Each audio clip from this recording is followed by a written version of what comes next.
Welcome to News Channel 24. I'm Jack Moore. Today we're going through the top 8 events from the 1980s.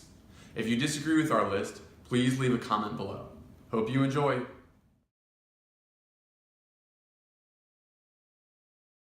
On January 28th, NASA launched Shuttle Mission 51L. Its mission was to put the Space Shuttle Challenger into orbit so it could swap out an old satellite with a new one. The launch site was Cape Canaveral, Florida, and there had been unseasonably low temperatures.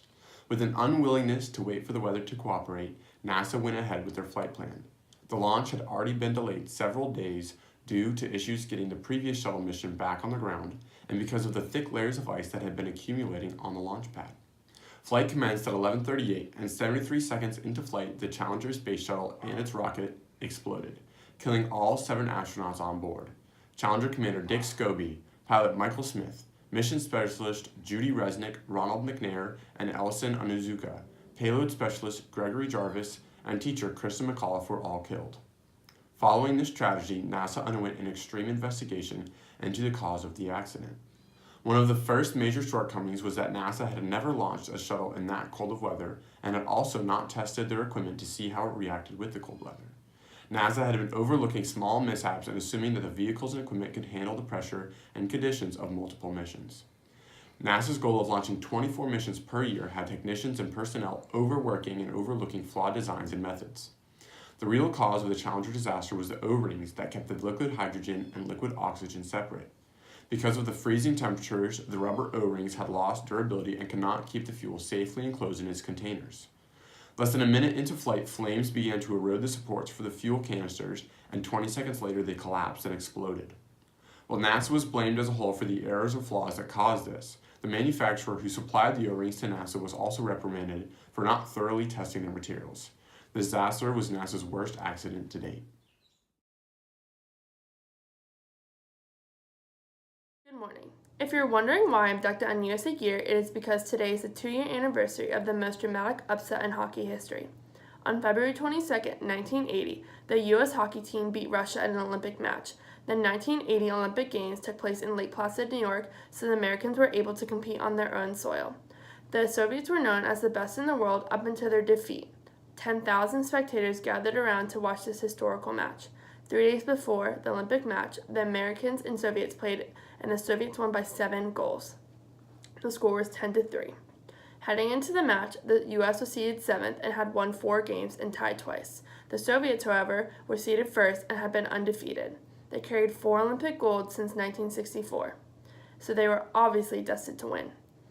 At halftime, the score was tied, and 9 minutes into the 3rd period, the Americans took charge, and they were in the lead. The stands went wild, and everyone began to hope that the Americans were going to make history and be the underdogs. The game ended and the U.S. had won. History had been made. Fans had poured onto the ice celebrating the fantastic game. Later on in the game, the U.S. took gold and became the best hockey team in the world. This Olympic match was more than just a hockey game. It represented the Cold War and how the Americans were starting to gain upper hands on the Soviets. Today, Americans, including me, get chills when we think about this historical game, known as the Miracle on Ice. Go USA! On August 13, 1961, the government of East Germany erected barbed wire and a makeshift wall dividing East and West Germany. Over the past 2 months, more than 50,000 Germans had fled the eastern half of the country. While the wall reinforced the differences of either side and limited the freedom and travel of Germans, it did have one benefit. Tensions had been escalating between East and West. With the wall, tensions subsided and staved off what could have been an armed conflict. From 1961 to 1989, close to 200 people were killed trying to cross the wall, while some 5,000 people successfully crossed. In 1987, Ronald Reagan visited West Berlin and gave a speech at the Brandenburg Gate section of the wall. In his speech, he called on Mikhail Gorbachev to tear down this wall. 2 years later, as democratization spread through Eastern Europe and the Cold War began to thaw, East Berlin's Communist Party announced that people would be free to cross the border separating the city. On November 9, 1989, the Berlin Wall began to be taken down, and the city of Berlin was reunited for the first time since 1945. People took hammers and pickaxes to the wall, breaking off chunks. For years, the wall had stood as a symbol of communism and fear, the divide between Eastern and Western culture, the values of democracy versus the values of communism. The tearing down of the Berlin Wall was a symbolic end to the Cold War and gave Russians and Americans hope for a better, safer, united future.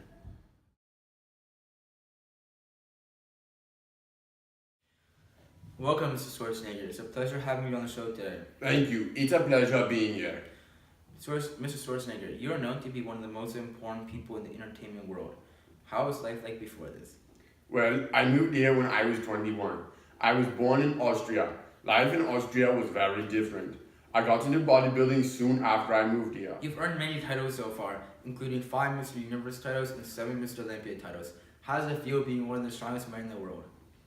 I am very proud of my accomplishments. It takes a lot of effort to get a body like this. Your body's inspired America to start working out more. You are really helping gyms across America prosper. How does it feel to be one of the biggest fitness icons across the world? I love to hear that. Physical fitness is a key to a healthy lifestyle, and I hope to inspire people of all ages to become fit. Now, you aren't only a bodybuilder, aren't you? You have some acting talent in you, don't you? I filmed some little movies in the 70s, but I started to make the big screens when I was in Conan the Barbarian and Conan the Destroyer. Here we are in 1985, and your biggest movie, The Terminator, has made it big time. How was your experience being the star in this movie? Filming The Terminator was a great experience. I love acting, and I hope the world sees my love for it. Alright, Mrs. Schwarzenegger, that's all the time we have today. Thank you for being here. Thank you. Yes, boy, we did it! We did it! Here comes that Easter time feeling. Thanks, Easter Bunny. Thank you. Thanks, Easter Bunny. Thanks, Easter Bunny. Thanks, Easter Bunny. M&M's sweet and Easter chumps and milk chocolate melts in your mouth. Not in your hands, you wanna grab onto that M&M's feel. Thanks, Easter Bunny. Quack, quack. My slice and bake chocolate chip cookies and kids. Oh, that poppin' fresh dough. Cookie. Baking up hot. Baking up so. Chocolate. All those chocolate chips. Melting into it. Oh, that poppin' fresh dough. Pillsbury slice and bake chocolate chip cookies.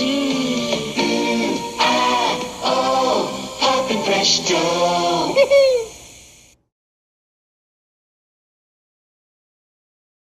Our country has made the 80s a time of expressing who you are and creating a new social feel from the 70s. The fashion trend hitting the streets these days includes lots of big hair and bright colors. If you've been wondering how these people got huge hair, well, it's called a perm, ladies and gentlemen, and it's growing by the second, quite literally. On the guy side, mullets were booming. The saying, business in the front, party in the back, became popular due to the style of this hair. Clothes were extravagant. They took eyes off the massive hair. Colors are taking control. Not everyone is hooked on this trend, but the ones who are, you certainly won't miss them out in public. The new trend consists of neon and lots of it. Leg warmers, off-the-shoulder tops, and mini skirts. We have noticed the already trendy shoulder pads and oversized shirts movement, but these new colors and brightness shows our country is overcoming the hardships of the previous years. Michael Jackson's recently released album, Thriller, is already through the roofs and it's been just 1 week. At this rate, Jackson may be heading towards best-selling album of the all-time. Michael Jackson is an outstanding artist who has been making an impact on this world since his first appearance in Jackson 5. Michael Jackson has changed the music industry forever. His outstanding dance moves, especially the moonwalk, have people all over the country obsessed with trying to dance as smooth as he does. His music videos create a story which has yet to be done in the music industry. Michael made his name and appearance known everywhere. The single white glove with a red leather jacket will become one of the most iconic looks ever to be worn by a musician. Michael Jackson has changed the music industry forever. Following Elvis, Michael has already broken barriers he never did. What will he do in the future? How could other musicians possibly follow in his legend's footsteps?